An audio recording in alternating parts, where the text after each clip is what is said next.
What's up, ladies and gents? xcalizorz here, bringing you some more Star Wars: The Old Republic. Of course, we are playing Huttball. That is the only war zone in this game, and if you play this game, you know what I'm talking about. The more Huttball, the more better. You know, I've actually, as strange as this is going to sound, I've actually grown a liking to Huttball because my faction, the Empire, is completely garbage at the Republic. Or not, garbage against the Republic in the Civil War and what is this, Void Star.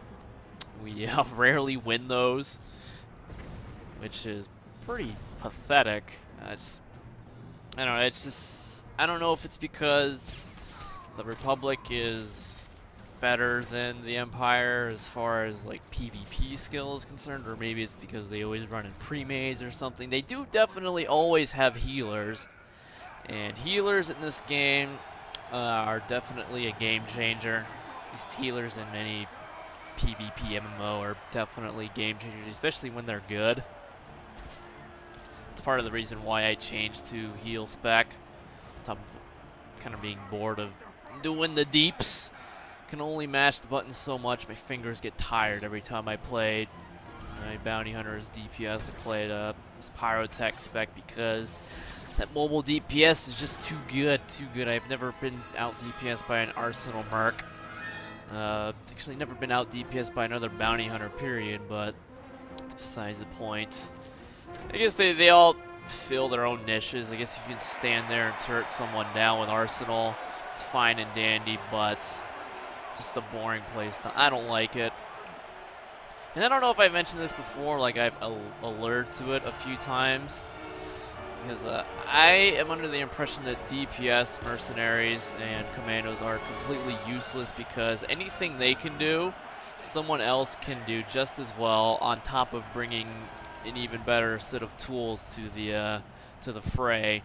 Because bounty hunter mercenaries, we don't have roots, we don't have reliable snares, we don't have an interrupt, which is the big thing. Every other ranged DPS class gets an interrupt. You know, snipers get one, sorks get one, and on top of snipers they have leg shot, which, god, that immobilized is infuriating. Luckily, my mercenary, I can heal it up, or cure it off, whatever you want to call it.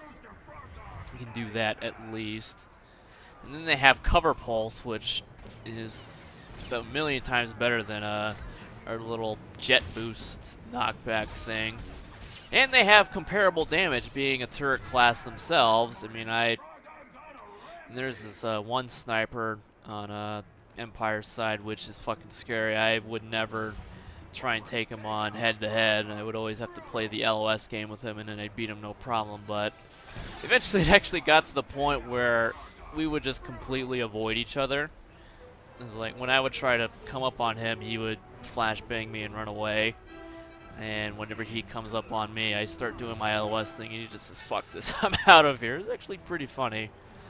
And we eventually just started queuing together so that we didn't have to deal with each other, and it's nasty. He's definitely one of the, probably the best sniper on the server. Unfortunately, don't see him around too much anymore. He probably quit. Or maybe it's a conflict of when he's on and when I'm on, because I've done a complete 180 with the sleep schedule. I actually have a quote-unquote proper sleep schedule. Wake up in the morning, go to sleep at night, as opposed to wake up in the afternoon, go to bed in the morning. So, I don't know, I just haven't caught him on, but he's definitely the best sniper I've seen. Always had the work to out-damage him. And it's always a pleasure to have him on my team. It's just nice to have someone who can do 400k damage. Most people don't even break 200k, which is bizarre. But anyway, like I was saying, getting my Vegeta on, I just don't think mercenaries bring anything to the table unless you're a healer. Mercenary healers are very solid, very sturdy. I can definitely take quite a beating, and it's just nasty. So if you're looking to go range DPS, I would recommend Sniper or Sorcerers. They're definitely not as easy to play as a mercenary, but I mean, if you can take advantage of the utility they bring, I mean, you'll be you'll be amazing. Definitely. You wouldn't regret it if you can make use of it. It's pretty much what I'm getting at. Actually, once I finish Funaki, get him up to 49, one more game to Wars, I'll probably start leveling up a sorcerer myself because I'm not digging 50 PvP anymore because, I mean, it always seems to be a one-sided cock stomping. And this game was actually very surprising because it was very, very close. And usually, in my experience, and this is just not in this game, but in most competitive multiplayer games in general, it's just one side clearly wins and the other team just never stands a chance. And it's, I don't know, it's boring. It's just not as interesting. Whereas in the 10 through 49 bracket, I mean, you never know who's gonna win. It always seems to be a bit more competitive, which is always fun. Like, lost my train of thought. Whoops, my bad. It just seems more competitive. Games are a little more closer, like this one. But for the most part, in the 50s bracket, it doesn't really happen. Always a one-sided cock stomping, and those are always kind of boring. And plus, I went on quite the losing streak today, and there's really nothing I can do about that, and that's always infuriating. And I mean, I don't mind losing as long as it's a close game because I don't know. It gives me the sense that, you know, it could have gone either way or either way, either. I don't know the difference between the two. I don't really care. Damn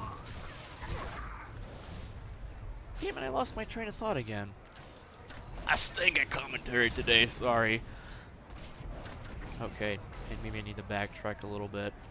It was on a losing streak, and it was just always one-sided beatdowns. It was actually in a Civil War game, which was actually very close. I was actually surprised we won that because we usually lose Civil War because the genius strategy on my server seems to be take the sides and give the middle to them for free.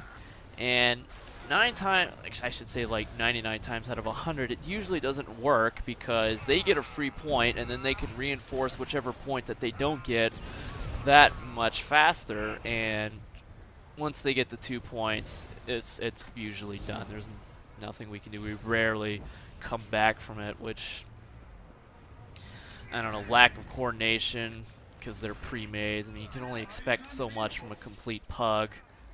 And I wasn't exactly expecting that guy to get boom headshotted right in the dome by a sniper.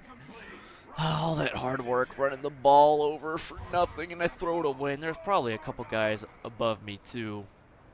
Never too good at paying attention to the mini-map, but then again, a bunch of purple people markers on top of purple movement arrows. Kind of hard to see people on the mini-map sometimes, so I'm gonna blame that on bad UI.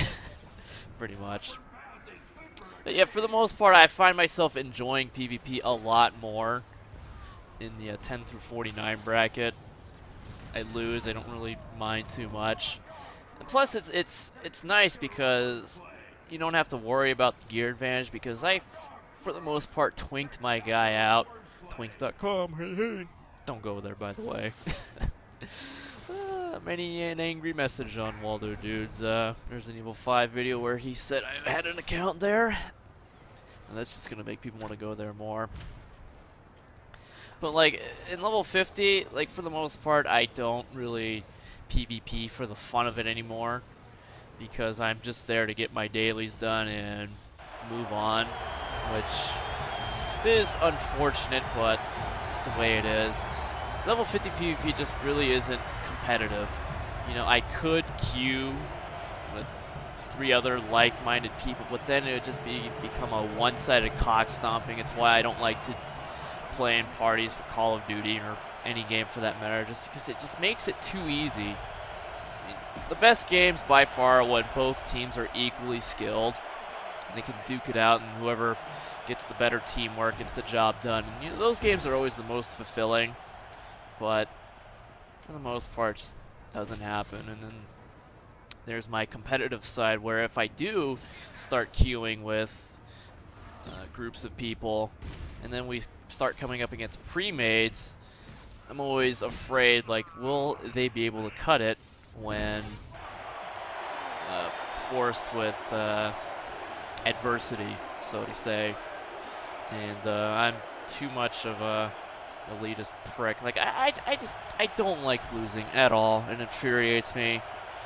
And in my experience, whenever I've done like these big parties, whatever competition comes about, it usually does not end well.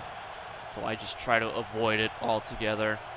Hopefully in a few years I'll become a bit more more mellow about it, I guess. I wouldn't count on it. So I just try to avoid it completely. It's for my own sake and for other people's sake, so that I don't say things that will come back to bite me. And I like how the camera I went the completely wrong way. I don't know what it is with this game, but the camera just likes to go out of whack every once in a while. It's definitely not a problem with my mouse or my computer. It's a problem with this game. It's only happened in this game. It's happened. If you search for it on Google, you'll see a few threads about it pop up. So it's not just me. So yeah. Well, back to this game.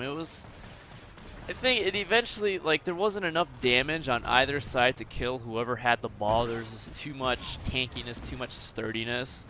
And what it eventually boiled down to was pretty much just trading off points. Like, my team would score, then they would score, and then back and forth, back and forth. And so one of the, like, evolving strategies, I guess, is to, like, how should I put this? Is like whoever can control middle, where the ball spawns after a score, is usually the team who will win. And it's funny because Huttball, I mean, it's not really a war zone that's about, you know, who can do more damage. It's about who can, like, move the ball more efficiently and stay alive. Like, if I were to run a competitive Huttball team, I would have 2 Juggernauts, about 2 or 3 Sorcerers, an Assassin, a Marauder, and possibly a Power Tech. Undecided if I would want a DPS Power Tech or a hybrid Power Tech. But, I mean, in between the ability to leap with the ball and intercede, and those Sorcerer pools are just invaluable. I mean, the fact that it ignores resolve, too. So, like, you could fill up a tank or Juggernaut's resolve bar, knock him down, and think, oh, man, we've got a good 10-15 seconds to bust his balls down. And a Sorcerer out of nowhere will just pull him back up. And, oh, too bad, I pulled him, and since he has full resolve, there ain't jack diddly squat you can do about it. I mean, I've seen that happen many times. Usually, the team who has the best Juggernaut is bound to win. I was actually have a game recorded. That was a one-sided cox Tommy. This Juggernaut tank, 22k HP. Plus I was healing him. There's just nothing they could do to kill him, stop him. It just was not going to happen. So there's actually like a discussion on the PvP forums about removing these like instantaneous travel abilities, like Juggernaut Leap, Force Charge, Intercept, Sorcerer Pull, Sage Pull. I don't know what those abilities are called, but Sorc Pulls, whatever. Like, they would like to have whoever's holding the ball cannot like instantly jump. They have to walk it the old-fashioned way or pass. Like, some people will argue, like, there's a reason why passing is in the game, is so that you don't have to rely on these, you know, crazy mobility abilities. And while I agree with it somewhat, you also have to keep in mind that, like, the way this map is designed is just like, if everyone gets knocked back, then it's back to square one. And since there's so many knockbacks in this game, it's just, what do? You know, something has to give. I don't know what to do. I'm at wit's end as far as. I think maybe you'd make the ball carrier immune to, you know, those mobilities and being knocked down, but I don't know what I would do. I'd have to think about it for a little bit. So there you go. There's my bounty hunter healing. Didn't get top healing. Some guy on their team did a little bit better. Good for him, though. We still won, and thank you for the cheese of whoever holds the ball in case of a tie wins. Oh, that's so cheap. Then again, maybe if I hadn't thrown the ball away, we wouldn't have had to resort to that, so who knows, who knows. So there you have it. Thanks for watching. Hope you enjoyed it. Bounty Hunter healing, all powerful. I've got a fucking Jawa. Peace soup.